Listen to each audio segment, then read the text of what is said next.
Ever get that feeling that you're just running out of time? Like your days are in charge of you instead of the other way around? Yeah, I was there. So I decided to do something, well, something a little nuts. For 30 straight days, I woke up at 4 a.m. And what happened? I honestly could not have seen coming. And it really all boils down to this. One single decision, made in the total darkness, way before the world even thought about waking up. I know it sounds super dramatic, but just stick with me here, because the reality of it was even more intense. So the big question is, why? Why on earth would I do this? Why put myself through what basically sounds like torture? Well, because to really get the change, you have to see where I was starting from. And let me tell you, it was not a good place. This was my life. Night after night, just hours gone, completely swallowed up by the blue light of my phone.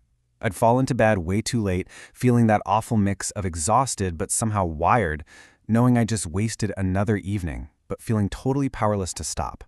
It was this vicious cycle of cheap dopamine hits followed by this huge wave of regret. And all that scrolling just led to this one sinking feeling. Being stuck. Like I was on a hamster wheel, always a step behind, just desperately trying to catch up with my own life. I wanted discipline more than anything, but it always felt just out of reach. So honestly, out of pure desperation, I decided I had to force a change. Okay, so let's be perfectly clear about something. The beginning was brutal. All those motivational videos you see of people smiling at the sunrise with a cup of coffee, yeah, that was not me. Not even close. The first week was just a straight-up battle. I mean, this pretty much sums it up. Day one was just me being a walking zombie. Pure, mind-numbing exhaustion. By day two, the regret hit me like a ton of bricks. What have I done? Then on day 3, I failed. I hit snooze and woke up at 7. The wave of frustration and self-doubt after that was just crushing. Every single part of my body and my brain was screaming at me to just quit. By day 5, I was right there, at the breaking point. This thought was just on a constant loop in my head.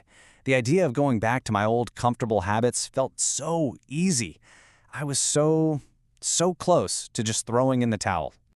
But I didn't quit, and somewhere around day 6, something began to change.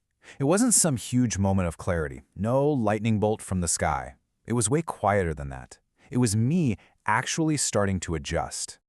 This really captures that internal shift. My whole life had been reactive, just putting out fires all day long. But now I was becoming proactive. Those quiet morning hours were like my shield against all the chaos of the day. And for the first time in I don't know how long, I felt like I was the one in control, not my to-do list. Now don't get it twisted. It was still hard. There were definitely mornings I wanted to launch my alarm clock into the sun.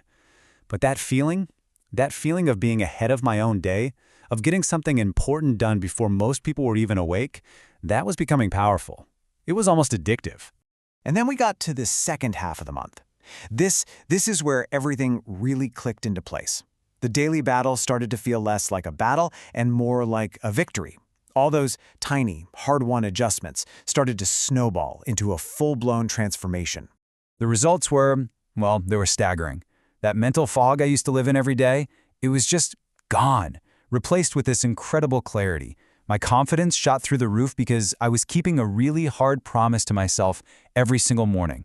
My productivity just skyrocketed, and I wasn't just getting more done, I was doing my absolute best work. I finally felt like I had taken my time back. And if you want to put a number on it, my output of real, focused, deep work doubled. 2x. In the same 24 hours that everybody else gets, I had figured out a way to literally create more time for the things that mattered, just by taking control of those first few hours. So by now you're probably thinking that waking up at 4 a.m. is some kind of superpower, right? That it's the secret key to unlocking everything. But that's actually where I have to share the single most important lesson from this whole experiment. So is it? Is it really the magic pill? Is the time on the clock the secret ingredient to success? What I discovered was a very loud, very clear no.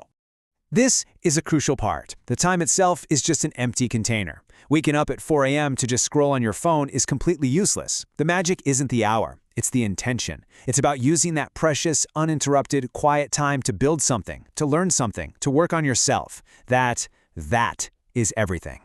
So what I really learned boils down to these 3 truths. Number 1, discipline beats motivation every single time. Motivation is flaky, it comes and goes. Discipline is showing up when you don't feel like it. 2, small habits compound. Waking up at 4 a.m. once changes nothing. Doing it for 30 days can change your entire life. And finally, consistency is the whole game. It's the quiet, unseen force that actually creates real change. You know, if you've made it this far, if you're still listening, I'm guessing something in this story is hitting home for you. Maybe you're the one feeling stuck right now. Maybe you're just tired of feeling like your days are slipping through your fingers. And look, it doesn't have to be 4 a.m. It can be 5 a.m. or 6 a.m. It could be finding 1 hour every single night for your goals. The exact time doesn't matter. But maybe, just maybe, this is your sign. Your sign to make that one decision. Your sign to start. So the only real question left is, what are you going to do about it?